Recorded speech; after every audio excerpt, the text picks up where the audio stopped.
sosok itu tidak akan keluar sebelum hubungan atau acara pernikahan itu dibatalkan.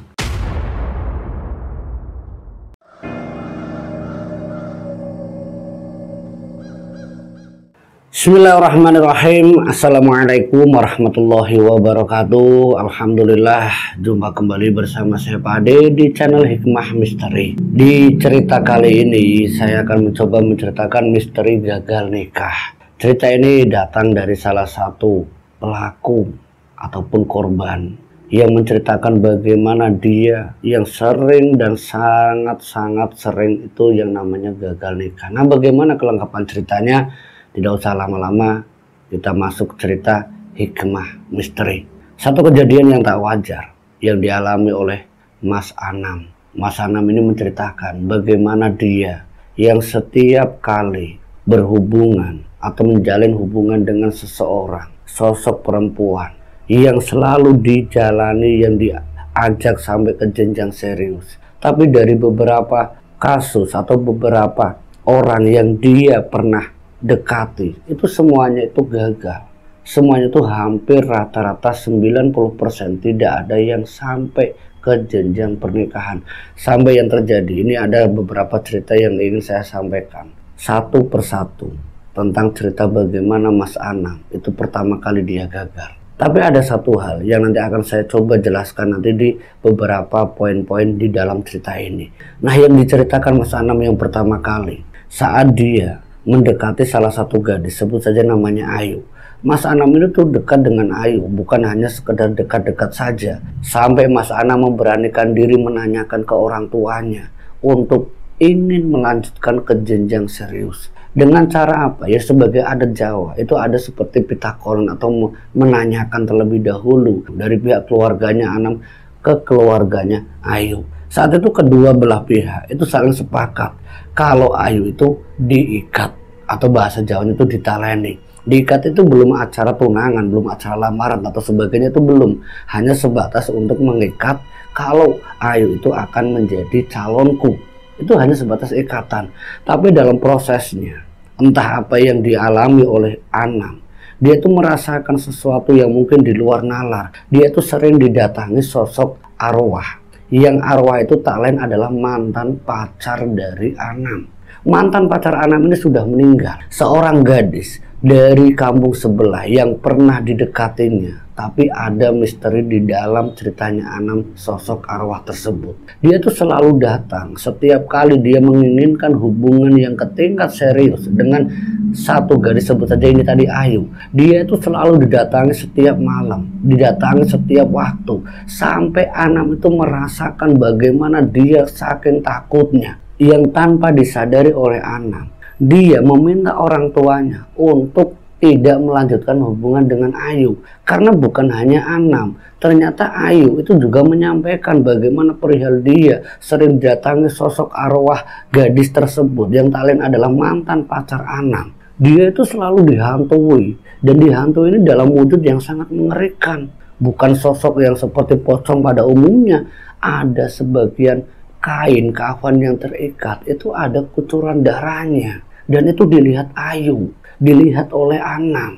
Dan penampakannya itu tidak dalam mimpi, tapi dalam kehidupan nyata. Sampai Anam dan Ayu itu ya saling menceritakan bagaimana dia setelah dia itu melakukan hubungan ke tingkat yang serius, sampai keduanya tuh bertanya-tanya sebenarnya ada apa dan siapa gadis itu. Anam menceritakan kalau dia adalah mantanku, dia adalah sosok gadis yang sudah meninggal. Nah, karena sosok gadis itu selalu mengganggu Ayu, selalu menghantui Ayu, sampai ke keluarganya Ayu juga diteror. Ayu dan keluarganya meminta tidak melanjutkan hubungannya dengan Anam. Nah, begitupun juga Anam, keluarganya Anam itu diteror dengan gadis itu. Keduanya sepakat untuk tidak melanjutkan. Nah, yang anehnya Anam ataupun Ayu, setelah hubungan keduanya itu putus, seakan-akan tidak ada ikatan lagi, mereka aman-aman saja, tidak diganggu ataupun dihantui kembali. Ini yang membuat aneh antara Anam dan Ayu. Tapi beberapa tahun setelahnya, Anam kembali dekat dengan salah satu perempuan yang sebut saja di sini namanya Putri. Dia dekat dengan Putri. Tapi waktu itu Anam mungkin belum tahu, belum sadar bahwa di balik teror arwah itu ada hubungan antara Anam dengan mantan pacar tadi. Dia mencoba mendekati sampai di jenjang pengikatan, tunangan. Itu lancar sampai ke jenjang lamaran. Yang waktu itu tinggal hanya beberapa bulan lagi pernikahan itu akan dilangsungkan. Waktu di tunangan itu tidak terjadi seperti Ayu. Tapi setelah lamaran, keluarga dari Putri kembali diteror. Sampai Anam itu merasa ada yang janggal. Kenapa keluarganya dari Putri, termasuk Putri sendiri, itu menanyakan tentang siapa sosok arwah tersebut. Sampai keluarganya Putri itu mengundang beberapa dukun, beberapa praktisi, bukan cuma satu, itu hampir 5. Karena ya tidak mau mungkin keluarganya Putri pernikahan itu batal, tapi kejiwaan dan mental dari Putri yang terganggu akibat teror tersebut, dengan sosok wajah gadis, dengan kain kafan yang bercampur darah, dengan suara tangisannya, dengan suara jeritanya, ini sangat mengganggu mental dan psikologis kejiwaan si Putri. Dan setelah beberapa praktisi itu didatangkan untuk membenahi atau menetralisir sosok tersebut, sosok itu tidak mempan. Walaupun sudah didoakan, walaupun sudah di berbagai macam cara, mungkin di dalam rumah itu aman. Tapi kan kehidupan Putri tidak selalu di dalam rumah. Dia juga bekerja. Dia juga kehidupannya sosial dengan yang lain. Nah, di tempat-tempat umum ini yang tidak bisa ditolerir sama Putri. Putri setiap kali dia naik motor sendirian, dia tiba-tiba melihat sosok arwah tersebut, sosok gadis tersebut. Ini yang membuat dia sampai jatuh. Sampai kakinya itu harus mengalami luka yang cukup parah karena kakinya patah. Ini sampai Anam yang waktu itu bertanya-tanya ada apa dengan Putri. Nah, keluarganya Putri kembali menanyakan tentang Anam. Sebenarnya siapa sosok gadis tersebut? Anam yang tadinya ia tidak mau menceritakan di balik sosok arwah tersebut. Ternyata setelah beberapa kali kejadian yang dialami Putri, Anam mengakui kalau dia itu adalah mantan pacarku. Karena dari beberapa praktisi ataupun dukun itu menjelaskan kalau arwah itu ada hubungannya dengan Anam. Itu sudah dekat waktunya, tinggal beberapa bulan lagi. Sampai akhirnya keluarga dari Putri itu membatalkan hubungan Putri dengan Anam. Ya salah satu alasannya tidak maulah anaknya yang namanya Putri itu sampai gila. Ya karena setiap hari, setiap waktu, tidak kenal yang namanya waktu itu jam 11 malam, jam 10 malam, sepulang kerja atau pagi hari. Selalu saja itu diganggu sama sosok arwah gadis tersebut. Nah, usut punya usut. Setelah Anam ini gagal sampai 2 kali, kedua orang tuanya Anam ini menanyakan perihal tentang mantan pacarnya. Siapa Anam sebenarnya sosok arwah itu? Kenapa Bapak sampai bingung? Kemarin Ayu, sekarang Putri. Kamu cerita. Bapak tahu kalau gadis itu tetangga sebelah. Anaknya Bapak itu, Bapak tahu sebenarnya ada apa. Anam yang waktu itu berusaha untuk diem, maksudnya bukan berarti diem ini tidak ngomong, diemnya dia itu menyembunyikan rahasia di balik sosok gadis yang meninggal ini. Karena apa? Itu disembunyikan oleh Anam. Yang diceritakan Anam ke orang tuanya waktu itu, dia terus terang membohongi orang tuanya. Ya dia meninggal, Pak. Meninggalnya ya memang karena sakit yang mendadak, terus dia meninggal. Mendengar jawaban Anam, kalau mantan pacarnya sebut saja tadi namanya gadis itu ya sakit beberapa hari, cuma 2 hari terus dia meninggal. Nah, orang tuanya juga sempat heran, sebenarnya ada apa dengan mantan kamu yaitu si gadis, sampai orang tuanya bertanya-tanya. Tapi dalam batin orang tuanya Anam waktu itu sampai nanya ke Anam, Bapak sudah 2 kali 2 tahun ini beruntun loh kamu. Ya sudah, kamu hati-hati saja. Nah, singkat cerita, setelah hubungan dengan Ayu Putri ini putus, Anam kembali melanjutkan sebagai seorang laki-laki. Karena orang tuanya ingin punya momongan, ingin punya cucu. Ya Anam dipaksa sama orang tuanya untuk mencari gadis, untuk mencari sosok wanita yang mau menikah dengan Anam. Nah, dengan gadis yang ketiga, sampai orang tuanya itu tidak mau yang namanya tunangan ataupun lamaran. karena sudah kedua kalinya gagal. Nah, yang ketiga ini, Anam dan kedua orang tuanya itu datang langsung ke sosok gadis yang ketiga ini, sebut saja namanya Mbak Vira. Nah, Mbak Vira ini didatangi oleh Anam dan orang tuanya itu tanpa basa-basi, ya hanya sebatas kenal antara kedekatan orang tua. Orang tuanya Anam ngomong sama bapaknya Vira, "Pak, anak kamu boleh ndak dijodohkan sama anak saya?" Nah, orang tuanya pun sepakat karena memang kedekatan, saling mengenal satu dengan yang lainnya. Vira pun tidak menolak dengan sosok Anam, dan sebaliknya Anam pun ya menerima Vira karena memang secara fisik ya mereka saling melengkapi lah, antara cakep dan cantik. Tapi di balik kesepakatan itu masih saja ada hal-hal yang tidak wajar. Anam sama orang tuanya ketika sudah sepakat hari, bulan, dan waktu yang sudah ditentukan, tinggal nunggu kira-kira cuman hanya 11 hari. Karena orang Jawa itu pakai hitungan. Jadi tinggal nunggu 11 hari, 4 harinya itu sudah persiapan ngundang teman-temannya Anam, termasuk keluarganya dari Vira, ngundang teman-temannya Vira. Ini undangan sudah dibuat.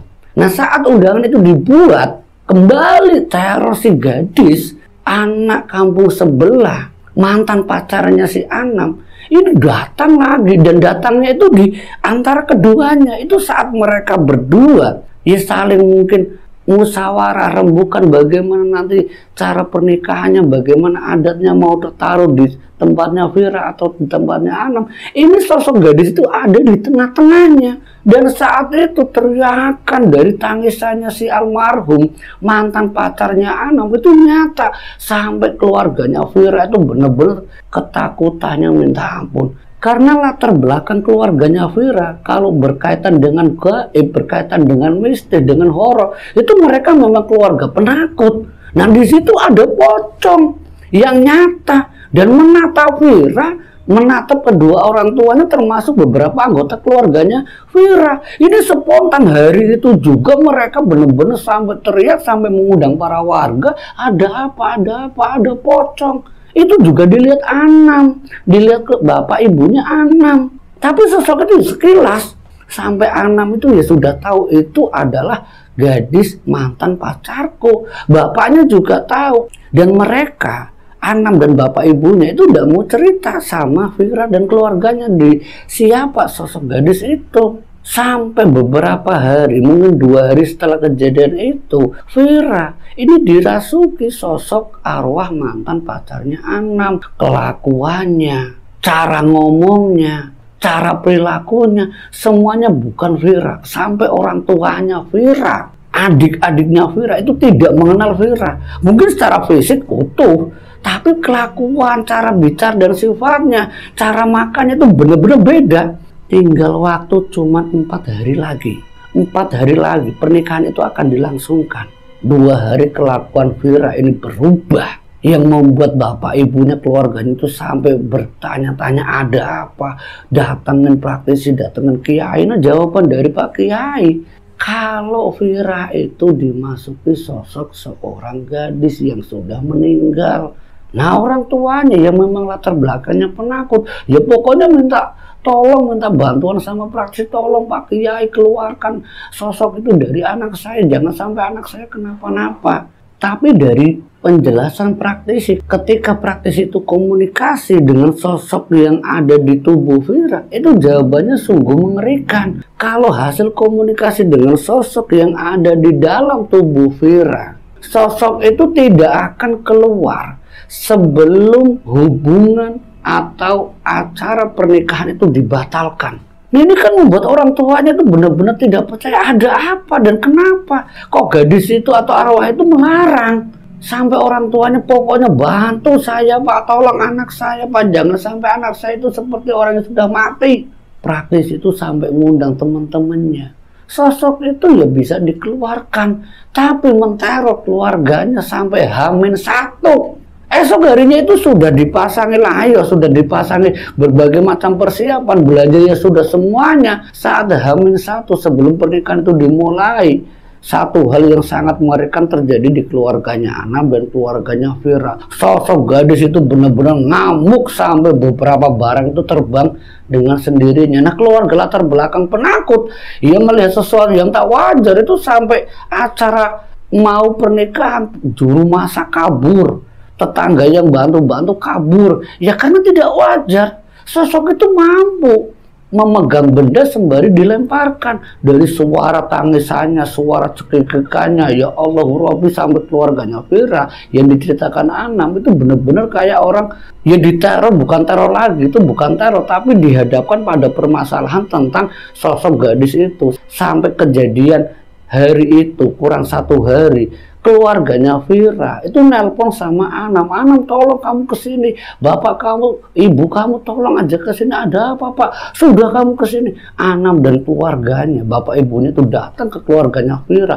Dengan nyata dilihat oleh Anam, sosok itu masih membantu ini semua barang-barang yang untuk persiapan pernikahan, dari piring, dari panci, semua alat dapur itu seperti diamuk. Bahkan bukan hanya itu saja, di kamarnya Vira itu seperti dirasuki kembali. Walaupun sudah dibentengi gaib oleh para praktisi, tetap saja ada lengahnya. Ada waktu yang bisa membuat sosok itu masuk lagi ke tubuh Vira. Nah, saat itu Vira itu seperti tidak terima. Dia itu sampai ingin membunuh dirinya. Dia ambil pisau sekaligus menancapkan di sekitar lehernya. Ini yang membuat bapaknya Vira benar-benar tidak sanggup, dan itu disaksikan Anam. Hentikan Vira. Nah, saat itu sosok itu memang sudah nampak terlihat jelas bukan wajah Vira, tapi sosok itu bisa menyerupai mantan gadisnya Anam. Sampai keluarganya Vira, bapak ibunya yang melihat itu adalah wajah Vira, tapi wajahnya seperti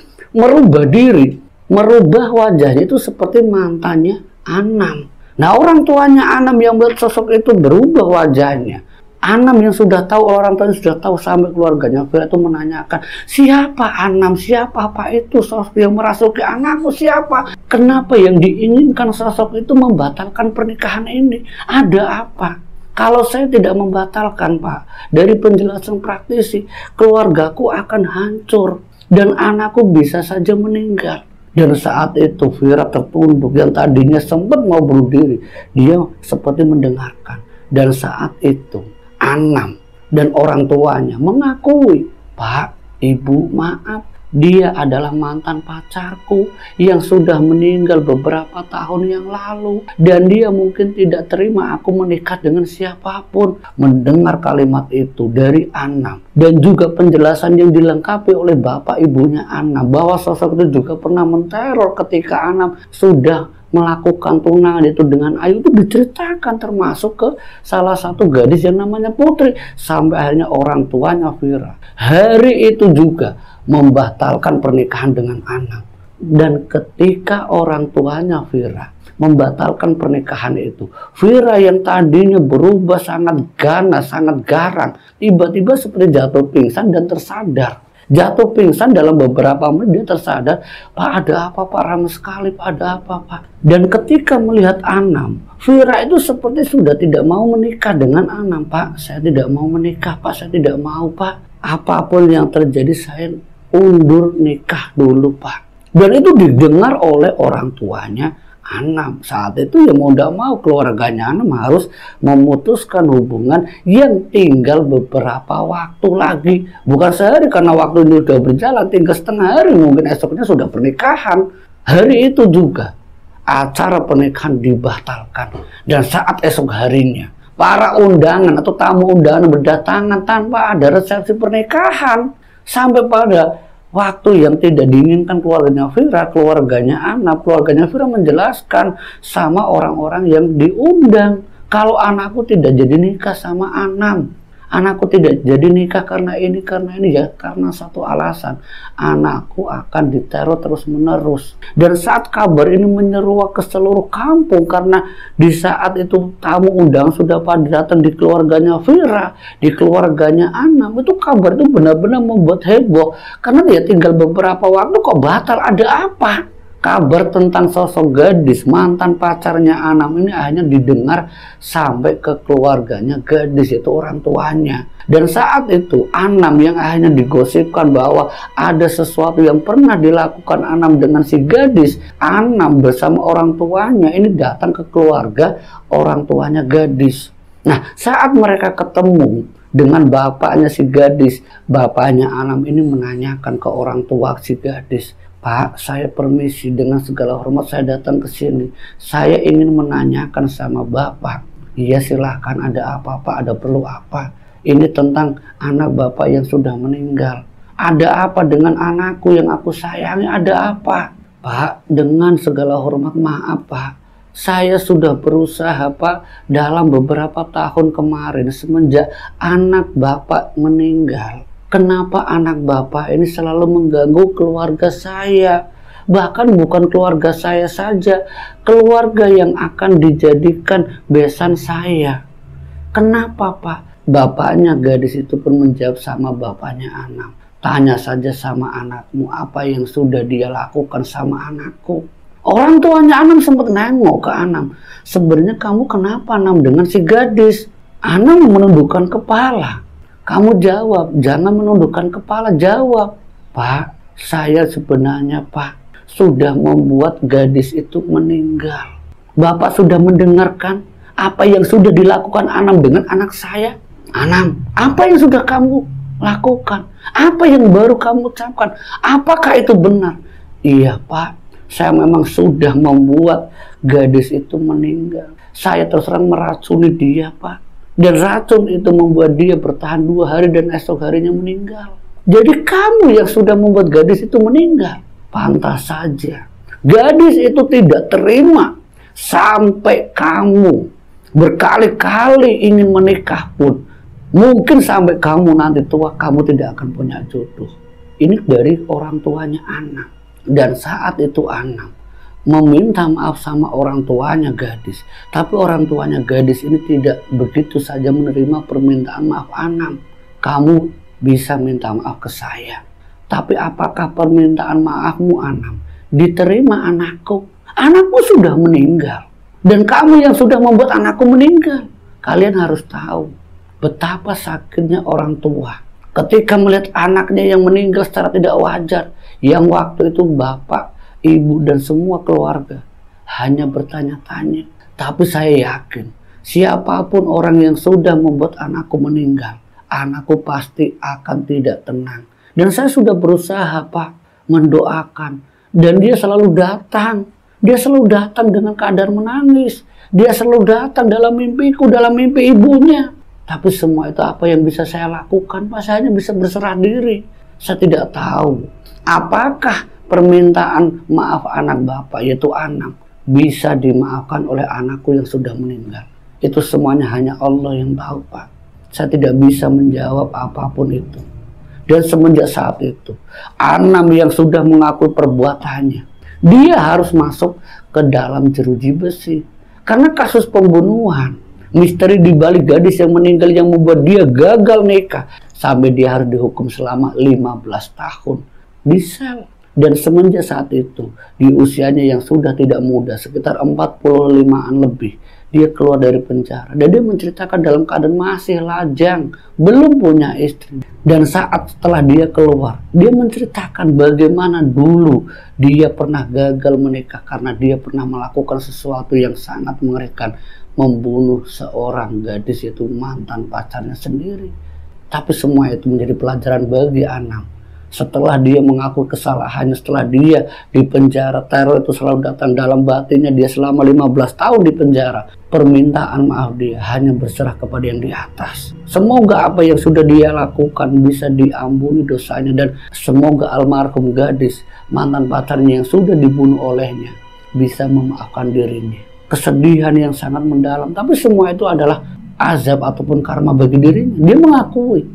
Dari ceritanya Anam ini, semoga kita dapat hikmah dan pelajarannya. Saya Pak Ade, terima kasih untuk dukungan dan support kalian semua yang sudah dukung channel Hikmah Misteri. Terima kasih untuk semuanya.